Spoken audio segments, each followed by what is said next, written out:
gave a little bit extra just for Aniero, so hopefully that helps things. Alright, let me fix one more thing on the stream. We're streaming to Final Fantasy XIV Online. Alright, better. There we go. Not talk shows anymore. Okay, so now we are, things are going to be janky because we don't have any production values. That's just what you're going to have to deal with today. Alright, so Nika, we are going to have you do the opener. Okay. Yeah, go ahead and wait like 5 seconds and then do the Patreon opener.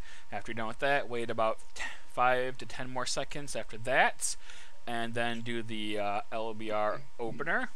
Okay, I haven't read the sponsorship thing, so that should be fun. Great. All right. It's not very good, I'm not gonna lie, because I didn't have much time to do it. But we're gonna roll with it. Okay. And then I'll wait 5 or 10 more seconds after that, and then I shall open it up. All right. So whenever you're ready, Nico.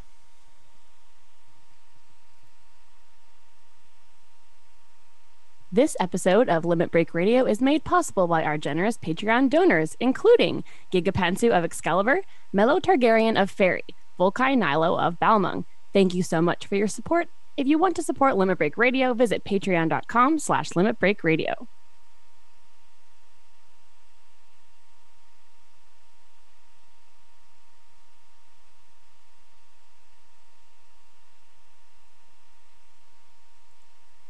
Looking for the newest, hottest game around? Well, get hip with the youngsters and learn coolest game around, Boulder Parchment Shears.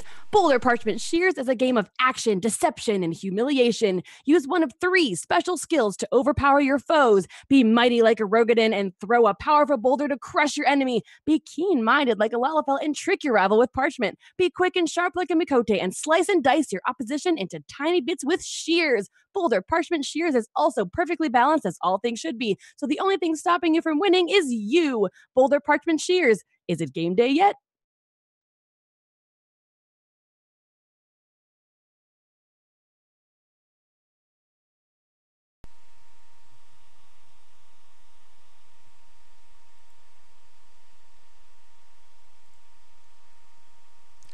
Welcome to Limit Break Radio, episode number 162. I am, of course, one of your hosts, Aniero. Just kidding, it's Juxta. How you guys doing? I had you fooled, didn't I? I don't think you fooled anyone. Yeah, I fooled everybody. With me today is the lovely Nika Kayani. Nika, I'm how you doing? lovely. Thank you. Yeah, Hi. I know you're very lovely today because I'm going to have to lean on you a lot today because we are a truncated crew today. Truncated? Truncated crew. That means we have no Kallo and no Aniero today. Truncated? I don't need any trunks. I'm sorry. I'm wearing boxers, so. But that's not gonna stop LBR. No, because I have enlisted the help of our ever dependable interns. We got Lloid and Scuro today. Guys, how you doing? Pretty good. How about you? Oh, I'm doing great. Not half bad. All right, so with our smaller cast, Lloid, you will be filling in the shoes of Aniero today. So it's pretty big shoes to fill. Here's like first real time, like being like full time on air. You're throwing him as the Aniero. Yeah, because I'm making. It's because I have the beard. Because I have a beard. It's bigger than Aniero's. It's nicer too. It's soft and silky. Actually, I'm not sure I've ever. That was kind of creepy. I don't think I've ever seen Lloid in person. Yeah, I don't know if I know what you look like either. Really? Yeah. I don't even. I've never even seen a I picture. mean, I guess I've looked at your Facebook. I don't think I've ever looked at his Facebook. And you saw a bunch of pictures of dudes. And we also have Scuro. He's going to be filling in for Kallo today because Kallo brought in Scuro. So, in my opinion, he is directly responsible for everything Scuro does. So, yeah.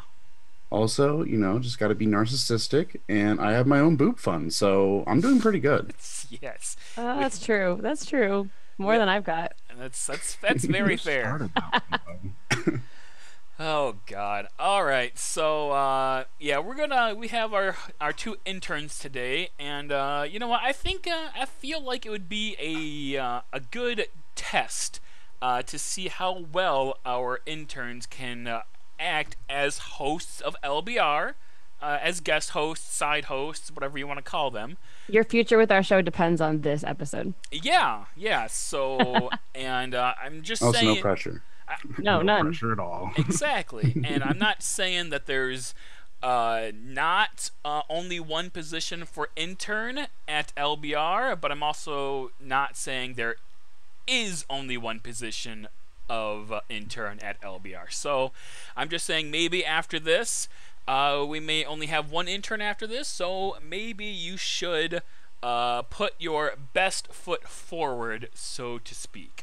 So wait, do I actually get to be finally an actual intern? I've been like super summer seasonal interim We've been a summer seasonal intern for 2 like years. yeah, for like 2 years. That summer's been long gone. Scuro, you fuck everything up. That's why you keep on becoming Yeah, I don't third know intern. who decided we were actually going to have 2 interns. I figured one of the interns would replace number 6, and then we would have a new intern. But that didn't happen. I think like technically I'd get seniority though, you know? No, seniority is not based on time in the crew. It's based on skill and your the assets you bring to us as a crew. Yes, Nika, exactly. How much did you put into the outline? I did quite a bit this time. Yeah, actually, I'm actually surprised at everyone in this room right now, because I figured I was gonna wake up this Sunday morning and find my skeleton outline still a skeleton, but everyone contributed, so I'm very proud. Clapping for you guys. You guys actually did. The 4 of us make a good team. We'll just be the new show, and they can be the interns. Absolutely not, because Oh God, no. because I had to actually put up work and do stuff for this show, which I Like, normally people give don't. me shit for not doing that much on the outlines, but like you didn't even play an MMO for the MMO tour last week, so I don't even know. Don't even have any words. I had things to do, you know. I had As if I didn't with my last 2 week of school crunch. And they're like, you can find 3 hours to play an MMO. I'm like, no, fuck you, I can't. And like, yeah, you can. But what did you do, Juxta? actually no. Hold on, shut the fuck up. I played World of Warcraft. All right, thank you very You've much. already played that. Yeah, I know, and I played at least 3 hours during the MMO tour. Thank you very okay. much. So yes, I did that. Okay. That is effort. It's Okay. it's a thing, I guess. But the thing is that Kallo already had WoW covered. We didn't need 2 people on WoW. We could have had more input if you had played something else. Actually, no, because World of Warcraft is such a large, expansive game that we had to have 2 people on it. So Clearly takes 2 yeah, I'm sticking with that. So you can find us. Oh yeah, you know what? Let's kick it over to our Eorzean studios with I'm our. not there yet. Don't do that yet. Oh my God, with our Oh my with our God, jank Nika, you're so late today. with our jank our jank setup on the stream. But there we are. We got my lovely studio redesign. There's Carletta. It looks nice, I will say. I like it. Yeah, I tried to do something different. Like, I literally spent an entire day reading up on new glitches for housing and stuff, and I tried I tried making like an elevated stage so we could all sit on top of that, but that's still not possible, I guess. So I just lost an entire day Oh, that fucking would be with fun, it. though. Yeah, but yep, we also have lots and lots of Namazu vendors, courtesy of Frumpy Raccoon. Thank you Oh, very I could have much. gotten those if I knew you needed them. Except you have to be part of our link shell, Nika, which you're not. Oh, you can't like pass them? Oh. They are Part of the sold. link show or the free company? Because my alt's in the free Well, company. free company. Sorry, wrong terminology. And also, Wrong game. also a lot of cool items are courtesy of Decibels, who gave me a lot of money and materials. I just had him working sweat and blood, midnight oil all the time. So thank you to Frumpy Raccoon and thank you to Decibels. But wait, what the hell happened to stage D? It's still there. It's in the back. Yeah, it's actually right at the stairs. So if you want to enter the studio, you have to, touch it. You got rid of the landing Please tell me strip it's on the just the balls, tip. right? Please. I don't know what the balls are, so it's stage D. So Okay. yeah, you can join us in Eorzea in the Goblet 5th Ward Plot 30 if you are still subscribed to this game, which half of us On are Sargatanas not. server. Sargatanas, yes. Try going there on another server. I don't think you'll find us, but You might, but probably not. probably not. We are doing calls today. It's going to be a little janky. You can only go through Discord, but at www.limitbreakradio.com/Discord, there'll be a whole Wait.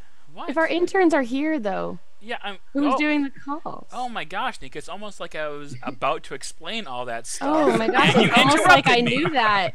And I Wow. wanted to say something to set you up for it. Okay. Thanks. You just wanted the show to know. Yeah. Okay. Anyway, just go ahead and talk in the hashtag LBR calls channel, and Lloyd, he will not be able to talk to you directly, but he will be more than happy to type out everything you will need to do, and I'll be keeping an eye on that as well to make sure we have people in there.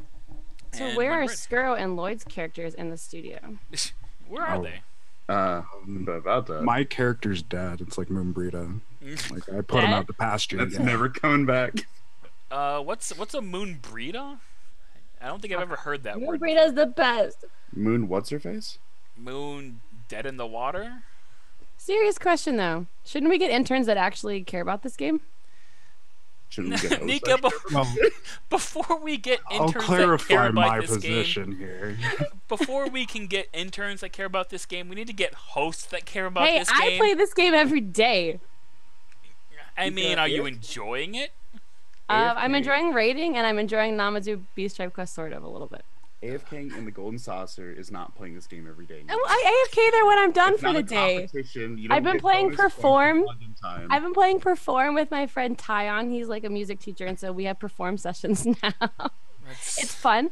And I do the rating, and I have been invested in watching people stream Ultimate Clip. Also, isn't that against TOS to be playing like music that's not? As long as you're not posting it anywhere or playing it. Like, I don't think that's think- true, Nika. No, I'm pretty sure you can play whatever in the game, but you can't post it on YouTube or post it anywhere like so people can find it. I'm calling suspect on this. Yeah. Also, I didn't Paper say what I Party was Pokemon. playing. I just said Perform sessions. I didn't say what. Oh, so you're not playing anything that's not outside of Final Fantasy XIV? Nope. Just jam session. You are a liar. Virtual jam session. That's where Final Fantasy XIV's come to. Yeah. We also have an LBR Reddit made by LB Army fans. That's at /r/Limit Break Radio. There's not much going on there, but if you go there, I'll probably see it if you post or talk about anything, because it's on my little Reddit Reddit reel, I guess. We also have the podcast is available on iTunes, Google Play, Stitcher, wherever you get your podcasting needs fulfilled. It's a really good idea. Also, leave us iTunes reviews if they're adequately funny and or awful. We will read them on air. And yeah, we got all kinds of good stuff. Visit our website, www.limitbreakradio.com, for all of our episodes and news and all this other cool stuff. And we also have our Patreon, www.patreon.com/limitbreakradio.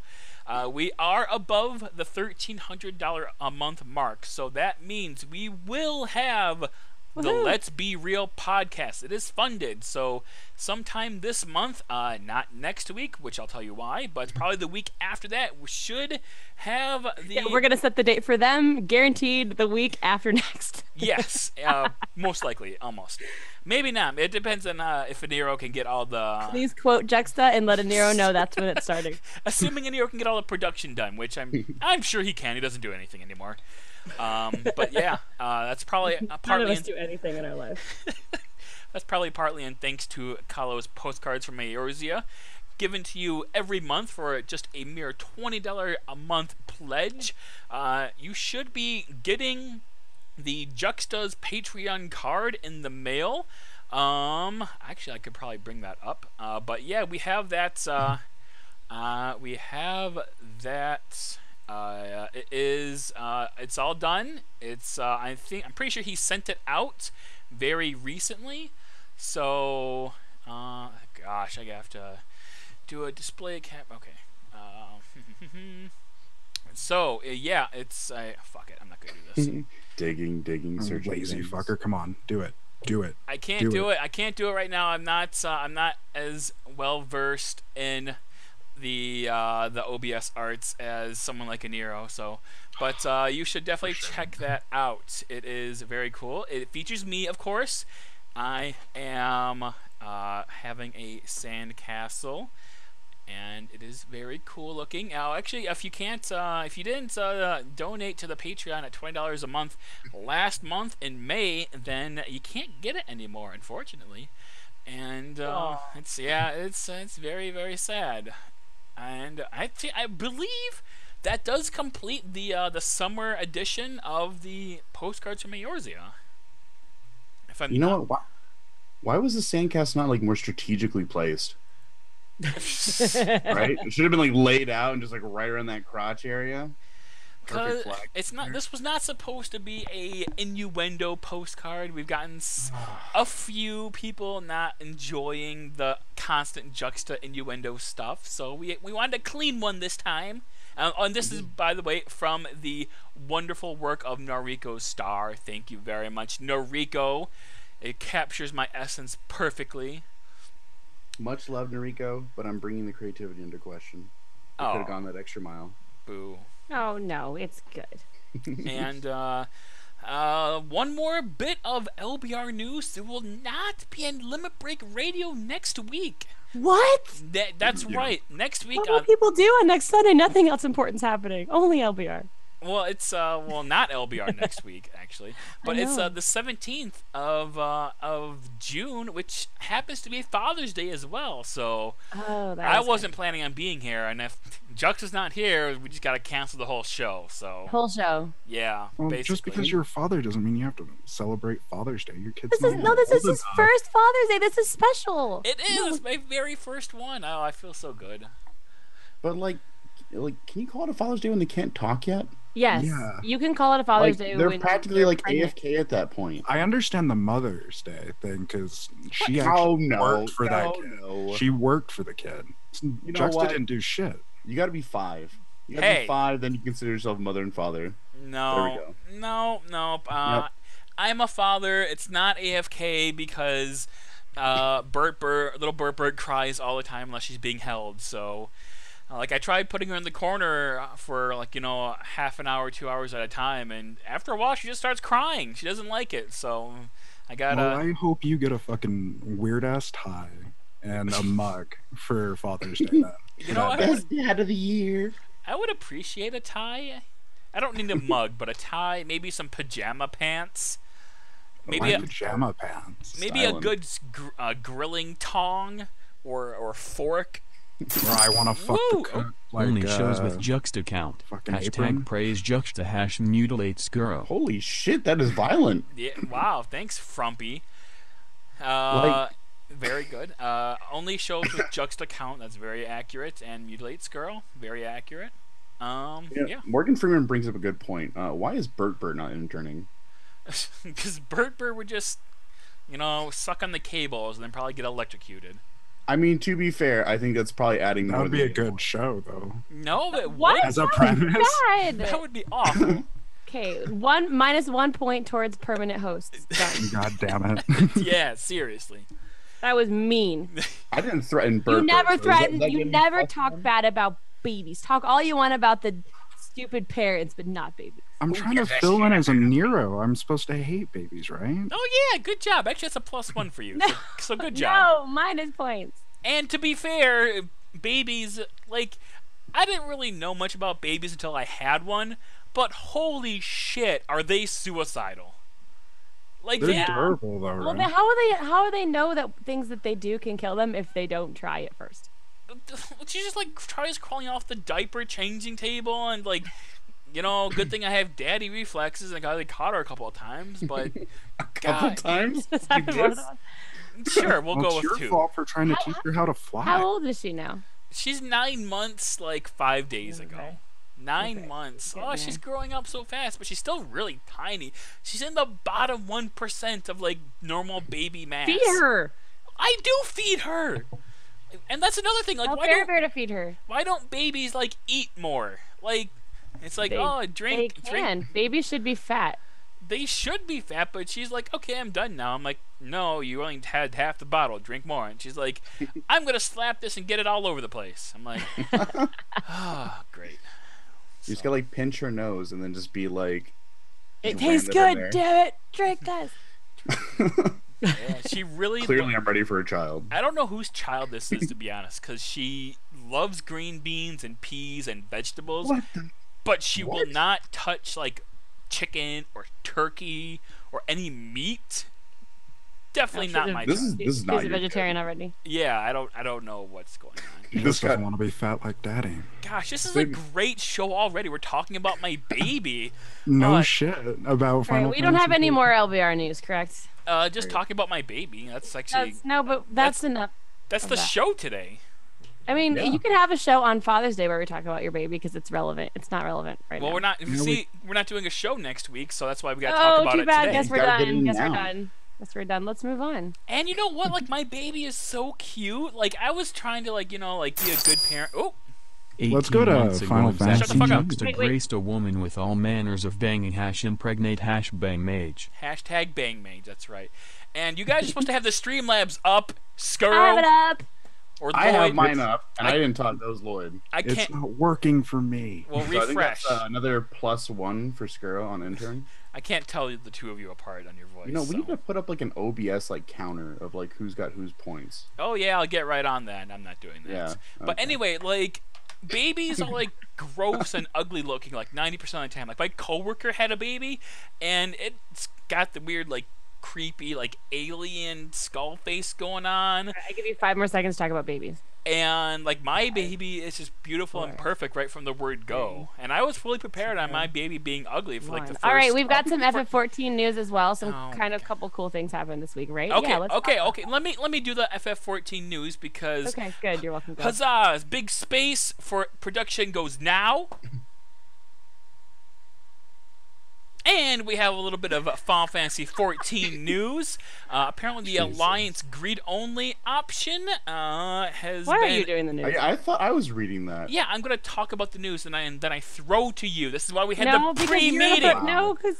This you're doing professionalism. You're doing it wrong. Oh You're supposed to throw to me when you read when we did the pause the news. Yeah, he was going to read the first news, and I'm going to do the second one. No, okay. Fine, Scuro. What do we got for Alliance greed? All right, Alliance greed only option received critical response through vigorous whining and crybaby tears, and as it should be. Was reverted, and SE will bring back the need option in the next hotfix. There's a hotfix, I think, this coming Tuesday. Which is bullshit. You look, they actually, he replied on the forums. I believe there's a link here to the actual post that Yoshi posted. And he said, patch 4.3 brought major changes to the need greed system, and we received a lot of feedback from players around the world. After careful consideration, we've decided to revert those changes and will bring back the need option. This includes all Alliance raids. Making all that time grinding useless. I don't feel like they needed to do this. I did. This is stupid. No, it's really dumb. Like, if you want a piece of gear, you go on the job that you want the gear for. Like, I go on Samurai and I'm like, yes, I'm the only Samurai in the group, and there's no other monks. I can get the piece of gear that I want. Oh, but no, because literally everybody's rolling on everything. Then guess what? You go back in there and you play it again. And guess what? More people are playing it, therefore the content lasts longer. And I don't have to sit in a fucking 30-minute queue as a DPS trying to get DPS gear. And having to fight over it, whereas tanks and healers can just pop in week 1 and get all their shit and leave out. The queues for the 2 Evilise raids are not long because you need the coins for the upgrades for the home gear. No, you'll always need that. And then when the next Evilise raid comes out, you'll need all 3 coins for the upgrade. That's how it is every single time. So the 3 Evilise raids will always have every single time. I can't say anything about the older ones, but like for the new content raids, that becomes obsolete. Yeah. Yeah, for the new raids, those queue times are fine. I'm a samurai. I'm queuing up for it.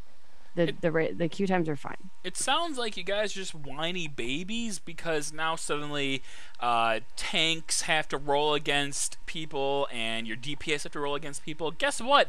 As a healer, you always had that competition no matter what. And as a caster DPS, you probably had another caster in the party. So guess what? It was parity. You know what? I think you guys are whiny babies. I agree. Nah, it needed to be done. It was stupid. And because you were back of the bus all the DPS. It would have helped with the fucking queue times because everybody who wants tank shit wouldn't have to all go tank. If you wanted a tank shit, but you know what? You're a healer, so now you can go and get your tank shit without having Why do you want tank shit if you're a healer? To gear up an alt, Nika? Yeah. Right, so then you come on that job. If you're actually planning on playing it, then you play it. Or how about because your main is a healer, you want to help your party, but your alt is a tank and there adds item level 310. So what help is a 310 tank? You're going to get a Aniero DPS. 310 tank would be fine. No, it's terrible. You're playing with some friends and they happen to be a majority of tanks and you still need to get that gear for maybe like raiding or something. You know, or savage play, who knows. But either way, the fact is that, you know, at least the playing floor was level and the queues were actually consistently rolling. Now it's like, okay, going to change. I think it'll be fine. I think it'll bottom out when the next raid comes out. It won't because of the upgrade items. No, it won't. People are still doing them because you need the coins for the upgrades. Telling you, these raids will not bottom out. It's fine. At least not until whatever the next 24-man is in 5 or 5.0. I just think it's a bunch of crybabiness.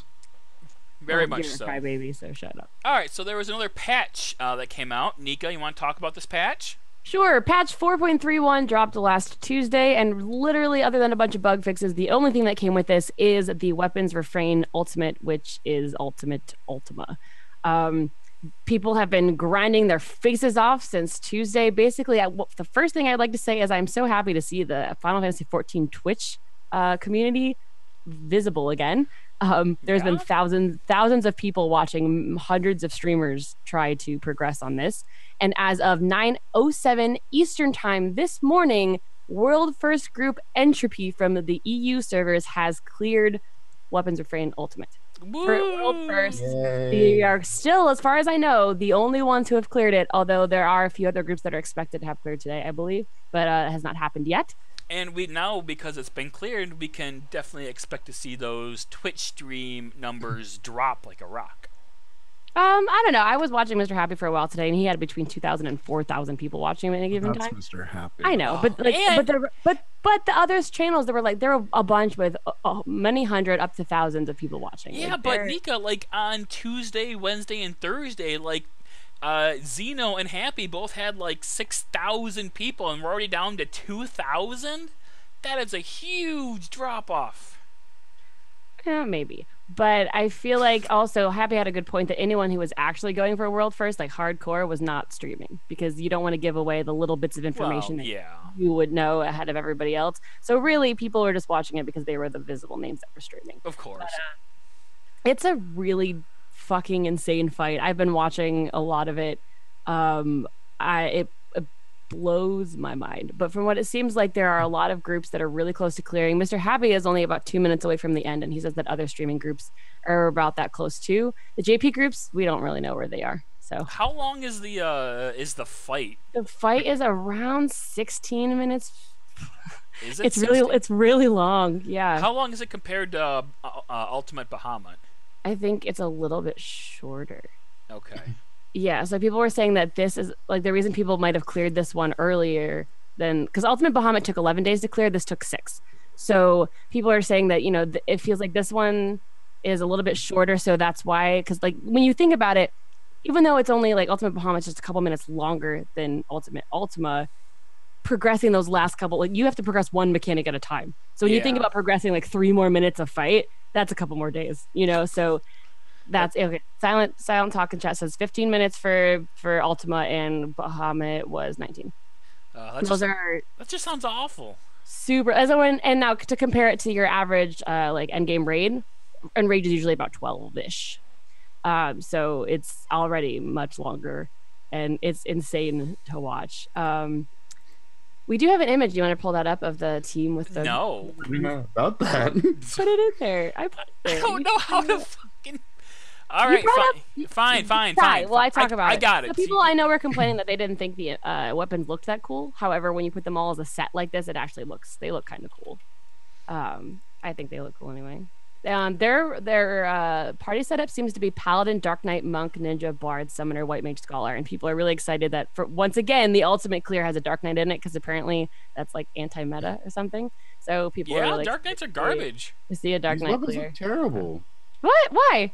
Because you can't even make out half the details. They're all blinding it's white. Glowy. That's horrible. But aren't they the same models as one of the older weapons that we've had? Just glowing? I think it's like it's the race like specific weapons because that Dark Knight weapon's definitely the one that's in the lore story. That Paladin shield looks familiar. Yeah, I think those are the class specific. Are these just weapons or something? They're the class specific weapons with glows. Yeah, they're just relics. Yeah, from They're not. They're class specific ones. Oh, that is so they're all class specific. Yeah, no, well, duh. I know. I mean, like. Oh my god. The 2.0 relics. Okay. That's so this is lame. not cool. This is fucking lame. What the fuck? Minimum effort, Square-Enix. What the fuck? Like I thought, at least they were kind of different weapons. I couldn't even make out the details on them, but now, yeah, they're definitely just the job specific weapons. But they're glowy. Yeah, they're horribly glowy. I mean, yeah, the glow is great. Like, don't get me wrong. They look cool as a set. Like, if your entire party is just using these glowy weapons and you're like charging at something, that would be cool. But you could also just buy a bunch of glowy weapons. But not what look like that.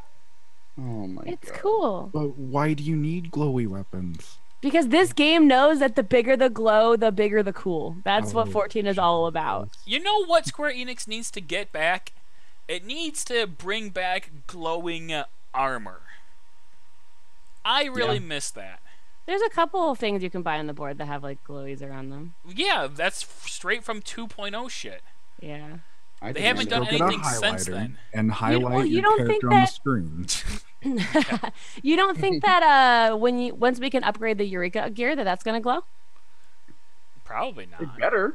Yeah, I assume that it would. Like right now we got the level 70 gear dyeable. Then the next set of Eureka will be a new style altogether, and then the final Eureka will be.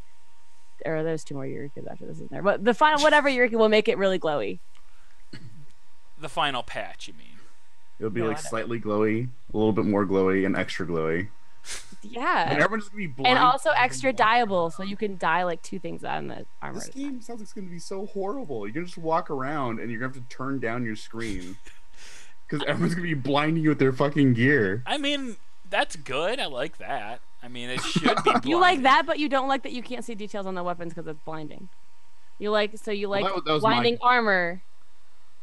Okay, so the pinnacle of weapon design was the very first set of Palace of the Dead, where you literally just had a lightsaber. It was just a light stick. You couldn't even see it. It was so great. That got me so hype. And what about the red weapons? Did you like those ones? Nah, they were okay. They're not as good as the light ones, though. So then what's wrong with these ones? No, well, I mean, the fact that you can see, like physical material on them. Like, it should just be glow. It could just be the same. No, that would just be the same weapon as Palace of the Dead. Well, no, because you can have extra glow effects coming off of the glow weapon. But extra glowy glow effects. They need to have glow on the glow. Glow coming out of the so you can glow while you glow and have your weapons glow. All right. Also, so we're done with the weapons now. But I did bring up the Patreon exclusive Juxta postcard. You can see it on the screen right now. It's very wonderful. Okay, and, I thought you brought that up. Holy shit, you finally did it. I'm proud of you, Juxta. I know. I know. I figured out how to do it. So there you go. And you can't get it, so be jealous. Hashtag digital exclusivity. Okay. Do we want to talk a little bit about how crazy this fight is? Do you know how crazy the fight is, Nika? I do know how crazy the fight is. I don't have a comparison to Bahamut because I didn't pay that much of attention to Bahamut. I don't know if I want to talk about how crazy this fight is. This fight is crazy. I hear you have to be woke. You have to be super woke to do this fight. Like, not only do you have to be woke, but Garuda, Ifrit, and Titan have to be woke as well. It is intense. So the basics of the progression went like this. So people started playing on Tuesday when the patch dropped, and they're like, wow, this is easy. We killed Garuda. We killed Ifrit. We killed Titan. Fuck, a lot of things are happening, and we just died and don't know why. So then people realized, oh, you have to actually like do specific mechanics within Garuda, Ifrit, and Titan in order to progress past the next phase to actually see Ultima himself. So people were able to kill all of the primals very quickly, but were unable to see Ultima himself. Because in each primal phase, there are specific mechanics you have to do in a specific way in order to woke the primals. So that's actually hilarious, because if I understand correctly, like you get to, after you beat all 3 of the primals, and then you see like La Brea, correct? And then he just wipes you if you don't have well, I don't even know if you'll get to La Brea, because there are a bunch of other mechanics before that would wipe you. So there is so you have to awake each primal, and then once you so basically after you awaken a primal, which is you get 4 stacks of this like I don't remember what the buff is called, thermal, no, that's a different like thing. I don't remember what it's called. Ethereal butthole munching. Yeah. So they get a charge of that. Once they get 4, they become awoken. Once you kill them with the awoken status, they drop what's it called? They drop beyond limits, and you have to give it to very specific people to pick it up. Poop. And what happens when you pick that up is that if a person with the beyond limits buff uses a limit break 3, you get another limit break 3 after that person uses a limit break. So once you get past all of the primals and you get to the ultimate phase, you have to use very specific limit breaks, and then the next person uses a limit break, and then the next person uses a limit break, and then you have to do 4 LB3s in a row. I guess it's kind of neat. It is kind of neat. So once you break them all, the reason to like you can get to this point without them, but then you're like, oh shit, there's a bunch of those little safety bit things that Ultima summons, and they're all doing self-destruct. You need to use healer, or you need to use not healer, the caster LB3. You have to have a caster because they're in a circle. So you use the caster LB3, blow them all up. And then there's like a doom or something that goes on you, and you have to use the healer LB to erase all of that or something. And then you have to use the melee LB3, because that's when you get La Brea shows up, and he's like resistant to everything except melee LB3. So you melee LB3 him. And then very convenient. And then right. And then Ultima, you know how when Ultima shows up, or like in other raid fights, you have to use like tank LB3s to protect you from big explosions when the big bad guy shows up. Right. Yeah, that happens. So Ultima shows up with a big explosion, and if you don't tank LB3, you don't survive that. So like literally all of those in a row. It's cool, and it's a mechanic that has not been used before. It's kind of gimmicky, but it's gimmicky in a challenging way, because you have to awaken each primal by like not just doing the mechanic correctly, but doing it in a specific way, almost in a way that feels like you're failing the mechanic. Is it like an order? Yeah. So like I'll talk quickly on each one just in case people are curious. So like in Garuda, you know how there's like Spiny Plume, and Spiny Plume drops a bubble, right? So Spiny Plume in this one you don't just stand in the bubble and be like, yeah, I'm safe from Garuda in this bubble. What the bubble does is it pops different stacks that your characters have on them. And the thing is that no, you can't just run in to pop your stacks every time you get one. The only way to give Garuda awoken stacks is to have certain players run in with, they have to have 2 stacks of some debuff on them, and then you have to pop it with 2 stacks in order to give Garuda an awoken stack, and you have to do that 4 times in order to awaken her. So people are like, oh, I'm just gonna stand in this thing and pop all my things. That doesn't work. It has to be 2 stacks. For Ifrits, the nails come out. You can't just DPS down the nails. You have to actually bait the what is the little the ones on the floor? What are those fucking called in Ifrit? Fire plume or Inferno? Eruptions. There you go. The eruptions on the ground, you have to actually bait them underneath the nails. So if you just beat the nails down, like you think, oh shit, the nails are up, you got to beat them down so fast. No, you don't. You can do that to just progress, but you won't get very far. You have to drop the eruptions under the nail, and each nail has to have 2 eruptions dropped under it before you kill it. And then once you kill that, and then you have to kill them in a certain order, because that determines the order that Ifrit like zooms around the room after that. It's really crazy. Oh, okay, I get it. There's a lot. Yeah. But you have to. You can't kill the nails until they have 2 stacks of eruptions under them in order to awaken Ifrit.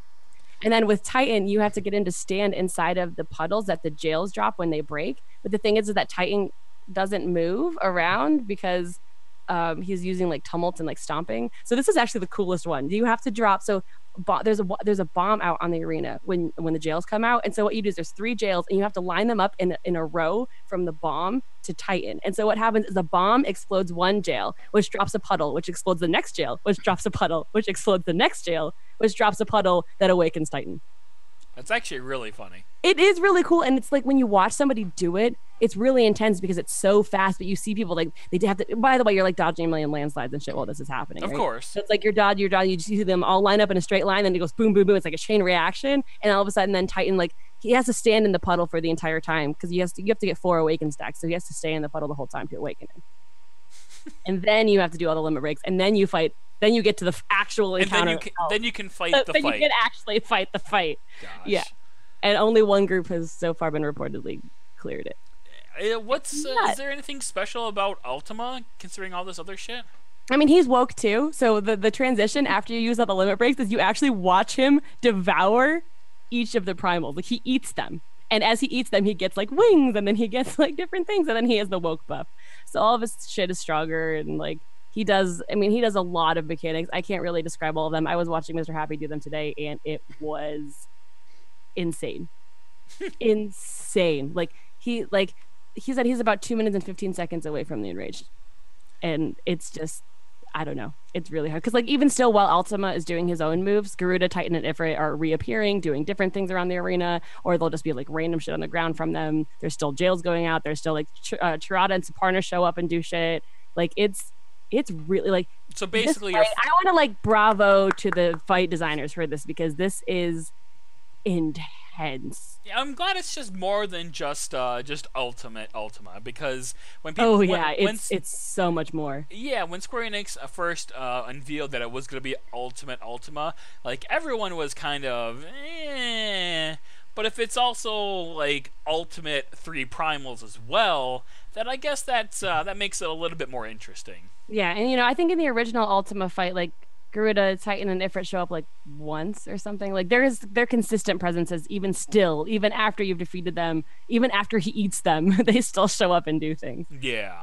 So it's intense. They could have done more. What do you mean they could have done more? Is it still a circle arena? It is. But I will say the transitions are really cool. Okay, it starts out as Garuda. The transitions are really cool. It goes from a circle arena to a circle arena. It becomes a smaller circle arena. No, it's cool though. And then a circle arena. The graphic design was really cool for it too, because it starts out as Garuda, and you know what Garuda's circle arena looks like. But then when you kill Garuda, Ifrit comes out, and Ifrit's in Garuda's arena for the first 2 mechanics, and then Ifrit does this big eruption thing, and it turns into Ifrit's arena. And then when you kill Ifrit, Titans comes out for the first mechanic, then he does this big like grand explosion thing, and then it turns into Titans. It's cool. I like it. It doesn't make a lot of sense though. Like how would Ifrit, because it's like Pokemon. Like why would Ifrit be in an air area? That makes no sense. He'd just be put out. Okay, this is ultimate, like, woke Ifrit. He's woke, okay? He gets it. He knows how to be there. Okay, no, he knows how to be cool with wind. Okay. Smoked a joint, he's good to go. That's not true, because you have to make him Oh, you haven't woken him yet. That's true. Yeah, I'm calling shenanigans on that reason. I don't know why, then. Because it's not like Pokemon, because elemental weaknesses in this game don't exist. So, that's why. I mean, I guess that's fair. That's the canon reason right there. My immersion. Mm-hmm.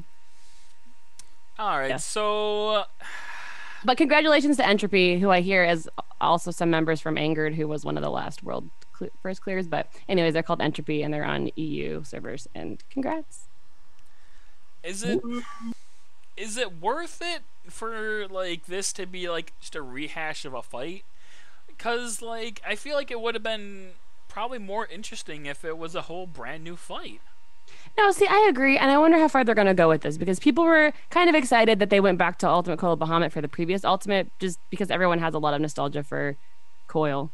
Right. And now they picked Ultima for this one, which is, I mean, it's cool. It is gimmicky, but it's cool, and I think the three, when gives them to revisit the three original primals that we all, except for Mog, that we all really love, but I don't know. Like, I'm trying to figure where they'll go from here. Like, I don't see them doing like Alexander Ultimate. I mean, like, if you notice, Ozma Ultimate. If you notice, like, there's a there's like a theme between both the Ultimate fights, in that they take a lot of the like for Ultima, they have the 3 primals, right? So they're taking bosses from other bosses and putting them all into one fight. Right. And just like in Ultimate Bahamut, they took all 3 of the coil bosses and threw them into one fight, Nail and Twintania. But with with Alexander, you have Alexander. But you could also use the other bosses. Oppressor? Yeah, Like you would use and Brute Justice. Those aren't like really that iconic compared to that's the true. other things. I feel like the only. But I mean, but Ultima wasn't. Ultima also wasn't a raid boss. It was a primal fight, and so, I mean, then again, it was also at the end of the story dungeon, and then it became its own separate primal fight. Ultima was weird. So I don't know, because they clearly don't have a pattern of having it repeat from raid bosses, even though that's what Coil was. Ultima is different, so they could really do anything they wanted. I think it would be cool to have it be a whole new fight, but I feel like the fact that it's not a whole new fight makes people who can't do it less likely to complain. Because that's a good point. Because I feel like if they're like, oh, it's a whole new fight, I'll never get to see it. Whereas it's like, oh, it's just a harder version of Ultima, which I've already done. So I don't know. But I feel like the only like other what thing can they combine to have like an ultimate fight? I feel like the only thing that's left is like maybe like a Garlean fight with like all the different Garleans, but that just seems like a big step down compared to Ultima. Does. I mean, what if they did something with like the Warring Triad and made an ultimate of those 3 somehow, or like? I mean, I guess you could do that, but that's also kind of stepping on Ultimate Kefka's toes as well, because you're essentially. Well, I mean, you don't fight the statues again, but it's kind of going up the whole thing. Like I don't know. No, because the Warring Triad was just based on FF6. It wasn't directly pulled from it. So I think because the Warring Triad in 14 has lore based in 14, so I think that it's not stepping on Kefka's toes at all. I think that they'll either do something like that, or they'll find that, or will just do like an Ultimate Alexander where you do fight like the original like end tier bosses. So Brute Justice and God, I don't even remember. It's been too long. What the hell happened to the Ozma fight? Like they teased. Yeah, that, like, they did tease another Ozma fight, and then it didn't happen. But then, if they were going to do an Ultimate Ozma, would they put other bosses in there too, like they did with these ones, or would they do something else? Maybe during the Ozma fight, when you get sucked in, that's when you would fight the other bosses. Thornton. I guess they could do an Ultimate Thornton with each of the Knights of the Round being different.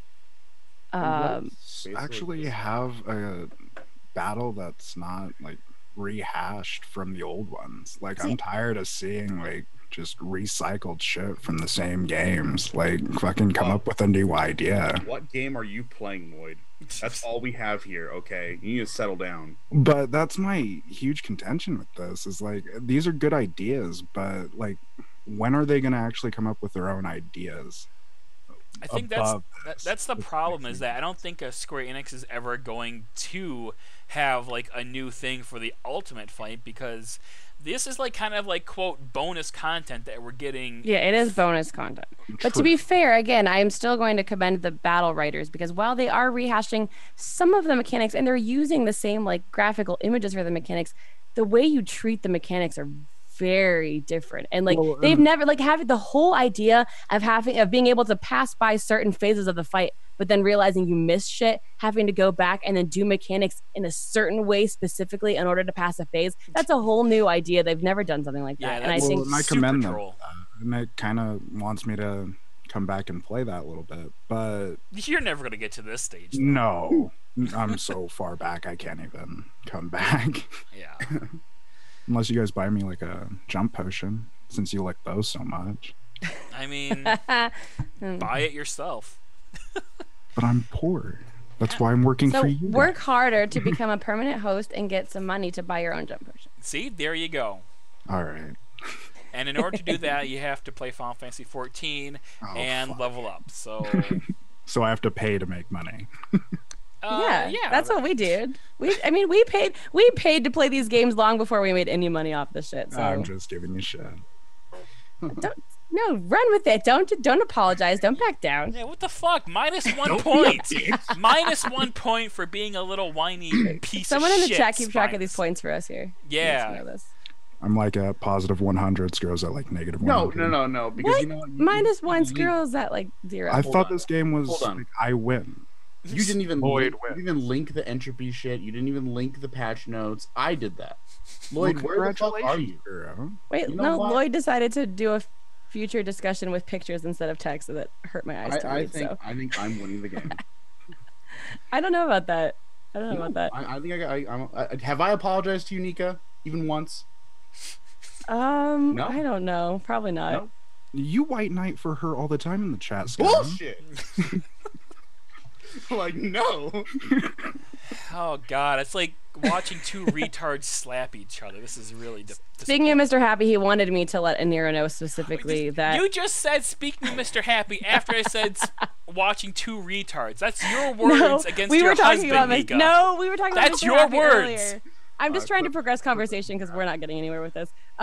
That somebody gifted me a sub to Mr. Happy, and he wanted Nero to know specifically that I am now a happy sub.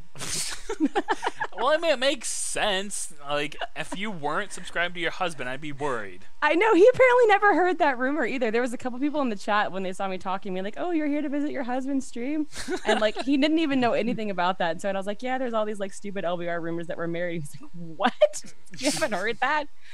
Yeah. Oh, I'm sure he's heard it, but he's like, "Oh, I never heard that because I'm too No, he big." seemed genuinely surprised. Yeah, right. But man, that's some crazy talk. Let me go post some things about me being married. Oh God, no, Matt Let me go spread this Majoga, rumor real quick. Majoga, don't.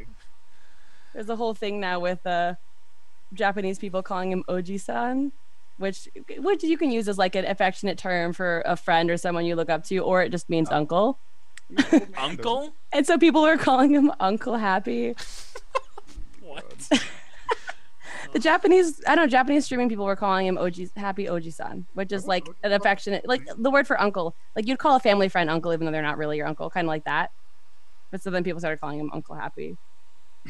I'm not Aunt Nika. Get out of here with that bullshit. That is pretty dumb. So out of here.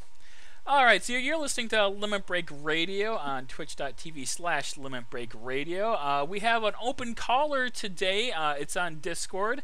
Go ahead and visit our Discord, www.limitbreakradio.com/Discord. Lloyd in the hashtag LBR calls will be happy to field your call if you want in on this discussion. And will he be happy to? He will be Uncle Happy to do that for everybody. But we're going to move into our discussion, and apparently there was a Final Fantasy XIV interview with Natsuko Ishikawa and Bani Oda, and they are discussing the fine art of MMO storytelling. Lloyd, what can you tell us about this interview? Well, I picked out 3 interview questions and answers that seemed relevant to me anyway. The rest of it was kind of fluff and stupid. Fluff like how? Man, you seem so enthusiastic to be here. Oh. And fluff how? Fluff like just figuring out like what they do. Like you can already tell that they're lead producers for the storyline, and I can't remember what the other one is. But just things that don't really pertain to the game, but to them personally. I don't really care to know them personally. Okay, these that's interviews.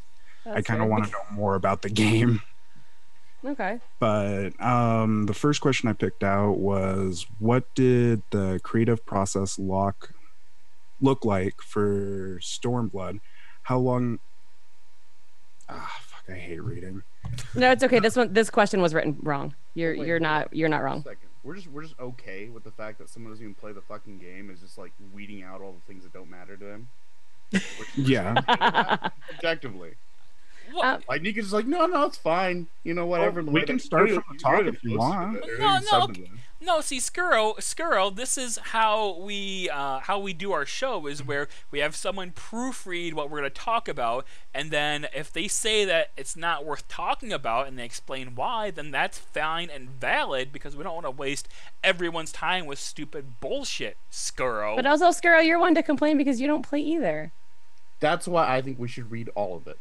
Because you know what? I think it's integrity to the viewer that they get the full information. We'll go back to Final Fantasy XI then. We'll read the wiki. We're not There we go. This is an interview. This is not okay. There's actually a lot of stuff here. We can talk about this. Okay. All right, let's get the good questions out of the way first, and then we'll just determine if the fluff questions were really bullshit. Or we can just read the thing. Oh my god. All right, fine. I already have it open. Do whatever the fuck, Nika. You read it because apparently Lloyd is a fucking moron and can't read basic English. I can read it since, okay, Lloyd doesn't care about who they are personally, which is fair, but there are some people who might care, and we have to do our due diligence as community voices to make sure that everybody knows. Oh my god. Okay, A, fuck you, and B, no we don't, and C, let's go ahead and read what the fuck they are. So, the first question is literally that. As some of our readers might not be familiar with whom you are, would you be so kind and give us a brief introduction of yourself and what you've worked on? This is kind of important. If they're going to talk about the story, I want to know what their credibility is, okay? All right. So Otis says, before I joined Square-Enix, I worked in the publishing industry for just under 8 years as a writer and editor.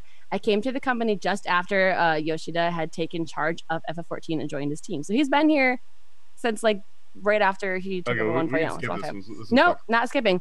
He's participating in the world building and writing for the lore for the final act of FF14. Okay, so this guy has been writing since the end of 1.0, which we all agreed was good. So this guy is important. Wait, the end of one? Didn't we all agree that was ass? No, the end of it, like once Yoshi took over and they destroyed the world and we started the game over, like that part of it. Yeah, that part was great. But... Yeah, that's the part where he took over at. That's where this writer came in. So then from the Heaven's Word expansion onwards, I was also responsible for writing the main story. Ishikawa says, I have always been a game planner who also writes scenarios. I used to make RPGs for a different company, and of course won't tell us who. And I transferred over to the 14 team during the development for ARR. I would say the largest scale scenarios that I have written would be the Binding Coil of Bahamut. Okay, this guy writes Binding Coil of Bahamut, Crystal Tower, which also was pretty decent, and the job quests for Rogue and Black. Whoa, hold on. No. Crystal Tower was shit. Okay, right. I'm saying the Crystal... No. Look at Crystal Tower story versus all the other 24-man stories. Okay, Crystal Tower is still shit. But it was better than Boob Pirate and like okay, the other so great. It was a rock hard shit instead of a leaky swamp shit. I like the Crystal Tower story. It had a lot to do with Allegan lore. I really enjoyed it actually. They just followed the stupid Makote, bro. Like, I would say that the story is more integrated into the actual lore of 14, but like it was not a good story. Like, okay, but it was more interesting in terms of lore, and that's cool. So he says also the first main, and I think Black Knight is a mistranslation from Dark Knight, obviously. The first main quest I wrote was the Central Kurthus Highlands episode from 2.0. I don't know what that particular main quest was. It's really good, is what you're talking. Is what you're saying. I don't understand what that means. The Central Kurthus Highland episode. Okay. More recently, I've been working on the post 3.2 story with Mr. Oda. All right, cool. At TCG, or TGG, it's not TCG. That's what I thought. I'm like, card game? What? No? Oh, okay. It's thegg.net, so TGG. Has said, what has it been like working for Square-Enix and writing for the FF14 series? And what have you enjoyed the most with the FF14 series so far? Both in terms of working on the games and the actual games itself. Oda says, in my case, I did not join Square-Enix with the desire to be a scenario writer from the start, but wound up doing my current job from coming together of random circumstances. That's great. It feels very strange indeed to be writing scenarios for a series that I have been playing as a gamer since childhood. When we are in development, we are constantly chasing deadlines. So for me, the most fun thing is probably reading player reactions online and talking to the fans directly at offline events after release. Going to the fan festivals was a very special experience. Oh, this guy was at the fan festivals? Did we meet this guy? Why did we even meet this guy? I don't know. Bro, who are you? I feel like I remember an Oda. That does sound familiar. He was probably at like one of the panels or like the stage highlight things. You know, they probably called him like Oda-san or something, and probably threw everyone off. Yeah, because people don't know about last things like Oda, like Chan or San or Senpai. It's completely different. You stupid idiot. Okay. Ishikawa says 14 is the largest scale title he's ever been involved with. However, the team communicates as meticulously and passionately with each other as a team on a small scale project would. Okay, I don't believe that for a second, but... So he's saying that a large scale game still communicates like a small scale project would because they're good at communicating, apparently, which we don't think is true, as we have proven with the Stormblood story. Yeah. Of course, everyone wants to do their best work, but a majority of the staff look at things from a perspective of what would be best for the game overall. And I very much take that to heart when writing the scenarios. Developing this game is very stimulating and great fun. He gets hard writing for this game. I think so. I think Ishikawa is a little more excited than he should be. Okay, so I'm glad we learned lots of shit from this. All right, since the next one is one of the questions. Do you agree with me, Juxta, now? Lloyd picked out this next question, so do you want to read this one since you find it very important? No. You can go. You're doing good. Lloyd has already demonstrated his inability to read. I'll do it, but you text. lose a point. Inability to read. I'll do it, but minus 1 point. All right. No, you didn't read it incorrectly. It's written wrongly. Like, watch me read it too. It says, "What did the creative process look like for Stormblood? How long time did the story take to create?" See, that's incorrect grammar. Love you long time. Probably like how much time did the story take to create? And did you at any time have to use the "kill my darlings" method? What is that? And what is that, Nika? Teach me. It drove me nuts. I guess just killing people off. Like your favorite people. Oh, like killing Like off. Game of Oh, Thrones. yeah. Like you kill off characters or kill off ideas that you really liked. I don't know. Let's see. We should Google this. Well, you know what? Or someone in the chat know what "kill my darlings" method means? Someone who's a writer. They haven't even killed anyone that matters, though. They haven't. I mean, they What? didn't even kill Brita. fucking Brita. Estinian. I think to kill my darlings, I would agree that was a thing if Estinian died, but he didn't, so fuck. Anyway, this game is an online title, and we Okay, are hold adding... on. Pause. It says, Pausing. in other words, you have to get rid of your most precious and especially self-indulgent passages for the greater good of your literary work. Okay. Passages. So, like, So, either like, if he, like, really either a enjoyed- storyline Yeah. or a character or something that's really important and precious that you really love, but killing it off would make the game better and the story better overall. Okay. Yeah, that makes sense. So it could be a character, or it could be like the way a story is going, but then you realize it will be better if you go a different way. So like anything that you really love. That makes sense. Okay, It does make that's sense. a good question. All right, that is a good question. See, Lloyd did pick out a good one. I'll give you credit there, but still minus 1 for not reading it. All right, he says, the game is an online title, and we are adding major patches every 3.5 months. 3 months? With full expansions every 2 years. Accordingly, we get to experience the development to release cycle many times over in a short period and can thus review the process and make it more efficient each time. One of the new things we tried when making Heaven's Word was for our producer and director, Mr. Yoshida, main scenario writer, Miss Ishikawa, Ishikawa's a girl, all right, and myself to get together for an intensive 3-day discussion to create the plot and storyline for this expansion. I bet they do. See, I highlighted this because is it- of that answer right at the last. Is it just me, or does an intense 3-day discussion not seem like enough time to create an entire storyline? For expansions. For a whole and- expansion? yeah. For a 2 year, he just said we experience full expansions 2 years, every 2 years, so we get to experience the release to end cycle many times over. So for this cycle, we got together. No, this is for Heaven's Word. Okay, this wasn't for Stormblood. They don't even know what they did for Stormblood. This is one of the new things we tried for Heaven's Word, was for all of us to get together for an intense 3-day discussion to create the entire plot of this. They entire probably did it for expansion. Stormblood, though. Yeah, well, I mean, They probably did. They said they started it new with Heaven's Word. I assume they like plan out. All right, so for patch 3.1, this is going to be the giant plot thing, and then for patch 3.2, this is going to be the giant plot thing. For But this patch, does prove, I will still forever complain about Vidergelt not being in that one main story scenario, and this proves it. If 3 of them get together in a room, and the one person said, "Oh, I only did the quests for Rogue and Dark Knight," did they not talk to the people who did Monk to realize that he's important and should be there? Yeah, Probably not. Of course not. He does prove, even though he said they communicate like a small scale team, I almost don't clearly believe that. not. When they just said that they planned out the entire plot in a 3-day hold up in a That's room. in like a stupor of drugs, hookers, and beer.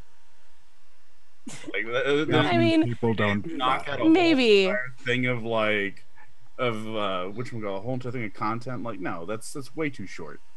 I don't understand Ishikawa's response very well, because like the question was, what's the creative process look like? She said, I work on patches alongside creating the new expansions, as well as writing text for the official website and publications, and also helping out at promotional events. I'm just so busy that I honestly forgot. What the creative process looked like for She forgot Stormblood? the question. I forgot how Forgot creative things work. forgot how the creative things work, because I also wrote other things. So the biggest thing that I wrote, I just forgot about it while I did other little things. Makes sense. As soon as you just get caught up in it, I guess. It makes a lot of sense hearing these responses why Final Fantasy XIV story maybe not be the best Yes. as it was.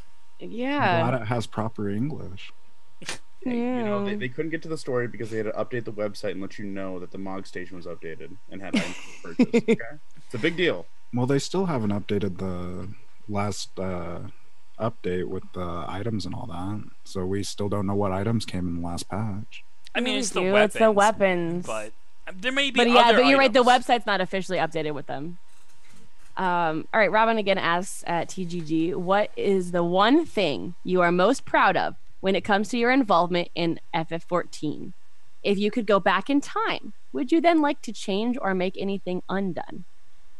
If their answer is not killing the Sultana, then I don't have an answer. Oda says, however I look at it, what I am most proud of is how we have managed to continue running the game with the support of the fans. Oh, fuck off. That's not even in a... What? I am proud of how we off. have managed to continue the game with support of the fans. Like, any game can continue with support of the fans, like, forever. Continuing the game is nothing. Making a good game is what matters more. I'm just glad people are still paying for this shit. So That's exactly the sentiment I got from it. Like, look at what Ishikawa says here. That's exactly it. I would not like to turn back the clock, even if I could, because we give everything to the project each time. I use my regrets Get the fuck about... out of here. You're use my regrets... You are lying your goddamn teeth or maybe off of they your just... face. No, or maybe... If there's absolutely nothing you would change. Fuck you. Yeah, but the thing is that how much trouble would she be in if she was like, yeah, we really didn't have enough time to write the story and we think it's actually kind of bad and I wish I could go back and change it. Like, okay, well, guess what? You can come up with some kind of fluff, non-existent answer where it's like, oh, yeah, I remember there was this one NPC where I would have really liked to be able to give more backstory because I really liked that one NPC, but we just couldn't fit it into the schedule. Like, give some kind of fucking answer. That's literally true. Every single person in game development would want to do something different. 100%. And you wouldn't want to try to pad out the Warriors of Darkness. Are you kidding me? Like the one storyline everyone felt like you fucking wrapped up way too quick. No. Yeah, we all wanted more about the Warriors of Darkness. They were introduced. We got a couple badass scenes of them. They fell off the face of the earth and were like seen in the background of like one scene at the end of the next patch. And then when they showed up and everything ended in one patch, it was horrible. Or how about the fucking Garlean or the Asians on the fucking moon? But see, she says Remember here what she happened wouldn't. to that? But see, her reasoning for that is because she uses her regrets about the last project to make the next one better. So she wouldn't want to change the regrets because it makes the next project better, which is clearly why Stormblood is so good. Okay, but actually, yeah, okay, A, no, it's not, and That B, is sarcasm. you can turn back the clock and use those regrets and then make the game better right from the start. Like, That's fair. If you're turning... Oh, sorry. If you're turning back the clock, that means you're using your hindsight to make a perfect game, you stupid bitch.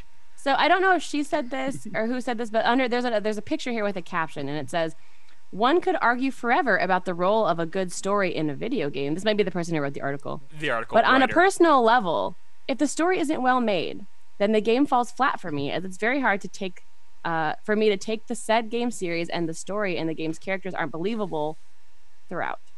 So are they saying that like 14's story has a super believable characters? Bullshit right now, or? I don't know. That's a weird thing for them to put there. Robin then asks or says, "I am one of those players who feels like the story in a game is just as important as the gameplay or having an awesome soundtrack. Well, at least when it comes to deeper games, such as Doom don't exactly need a deep story to push the game forward." Hey, fuck you. That's got a great story. No, but they're saying like, okay, the original Doom though. Yeah. Okay. Like games like that, the gameplay pushes it forward, not the story. That's fair. He says, anyways, my question for you would be if you think that storytelling has evolved and matured in the world of games since the 80s and 90s. Well, okay, the short answer would be yes, but instead they give the longest answer for this compared to the other questions. Like, Oda says, it cannot be denied that the efforts of those developers who went before us with their drive to make more exciting experiences has led to the development and maturation of storytelling in games. However, I personally get the impression that creators have always optimized their efforts to the technology and capacity to depict worlds available at the time in order to create the best fit. There is obviously a gulf of difference between the volume of story content you could fit into limited memory cartridges of the NES era and what you can achieve today. In short, developments in the technology have allowed us to depict even deeper stories. Okay, bullshit, because, like, look, okay, compare... No, yeah, because, like, look at FF6, which is on the Super Nintendo. FF5, FF4, like...